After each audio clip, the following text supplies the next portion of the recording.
Yes. A piece. Will they both be happy?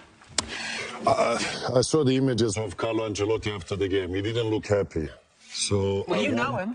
I know him, but I wonder what's going through his mind there. What do you think? I don't think he's happy with the results. Obviously, he's a winner. He wants to win the games. But if you look at the game, I think draw was a fair result. I had Morocco playing better. And maybe Brazil, nerves, first game, a lot of pressure to do a good start. And but I'm curious what went through Carlos' mind. He was not happy. If he's not happy, having played under him for a year at PSG 15 or so years ago, how does he react? How would he be right now in that I remember one game after the game, he was not happy with the team, and I was sitting, and he kicked a box that hit my forehead. And I was surprised because nobody does that to me. But Carlo did it, so he has his dark sides also, which I like, because that is... Let's see where what triggered you. No, you control it. You control it. Yes. Put it you give it back to him. I think he wanted to make me example to head the ball in the goal. Maybe I missed a header in the game. I don't know. Something like that. Oh, that's a good target up there. Yeah. Some space to work. Lucky my nose was not in the way.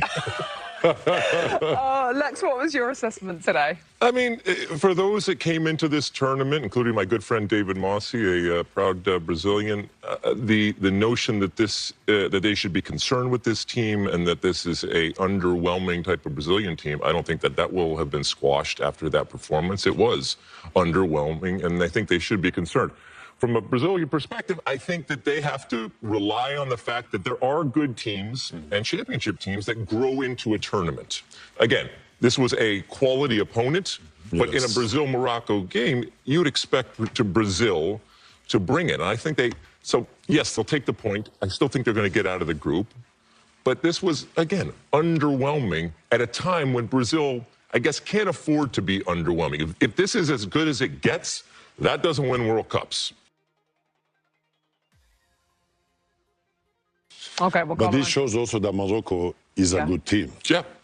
2022 we talk a lot about Brazil, but Morocco is a good team. Watch out. Yeah, good shout. Well, like Thierry said before the game, do not sleep on Morocco. Do not sleep on them, please. Well, they took the lead, right? And they won the African Nation Cup without winning the final.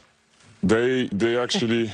we talked about it offensively, but I want to talk about it defensively and what Brazil should have done better, because they got done on them losing, being dealt way better in terms of Brazil. Well, one of the big stars, of course, Achraf Hakimi. Let's hear from him now after the game over there in New York, New Jersey.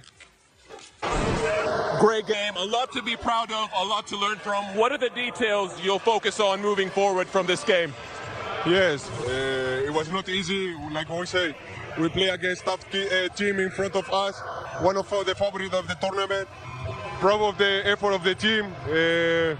We draw, but we are happy for the performance about us. We still have to improve and growing up every game. So that is what we're gonna be focused right now. Recover well and be focused in the next game. And what's your message to your team as captain moving forward? Just keep going. We do a really good game. We have to keep the positive things. We're gonna learn from the mistake that we did for sure. But after, we have to keep going. We have 2 games more to continue in the tournament, and that is the more important. Vini, what is the overall feeling with the performance and the result? Qual o sentimento, né, com essa atuação e com o resultado? Pouco triste pelo resultado, mas a estreia da competição sempre é assim, muito difícil, onde a gente tem que se adaptar o mais rápido possível dentro da competição. Tomamos o gol e assim dificulta muito o nosso jogo, mas acredito que uma parte ali a gente conseguiu controlar muito o jogo, fizemos o gol e logo depois deu uma caída normal pelo calor, pela qualidade do campo também, que atrapalha um pouco o jogo, mas a gente tem que se adaptar, é isso que a gente tem para a Copa. Onde os adversários são todos muito difíceis, todos querem competir, todos querem ganhar, e vai ser assim até o final.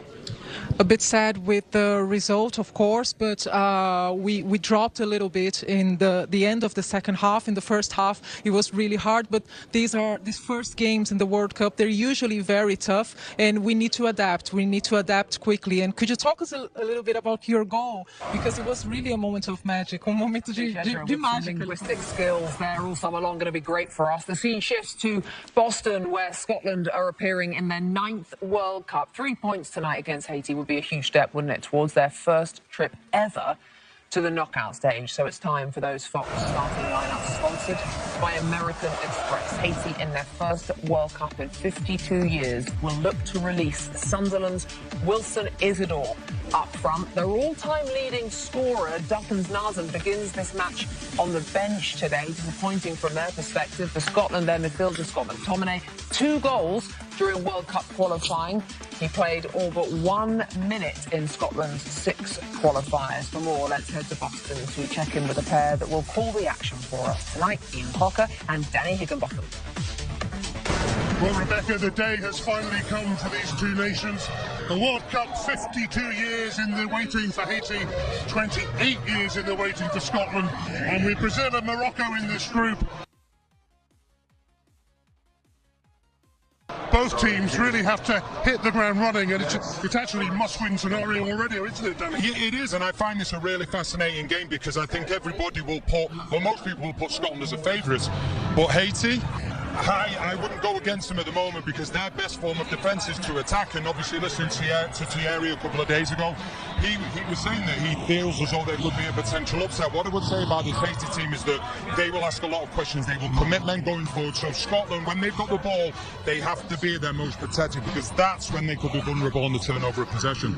Well, this game kicks off at 2 o'clock in the morning in Scotland, but if there's ever a nation that could cope with that, Scotland is that nation. The national anthems are going to be spine-tingling. The wait for these two is almost over, Rebecca. Thank you for the first time in nearly 3 decades, and they are going to have a lot of support today in Boston. That Tartan Arby travels well. For more, let's check in pitchside with our Alex Aljo.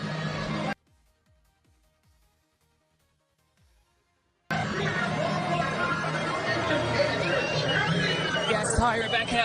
The last time Scotland played in a World Cup, 8 of their players weren't even born, so that puts things in perspective. So it's a massive moment for them, but also for Haiti, who've had to wait even longer. And it's the Scotland fans who've been making all the noise in Boston. They seem to have taken over the city. I was at one of the fan zones yesterday.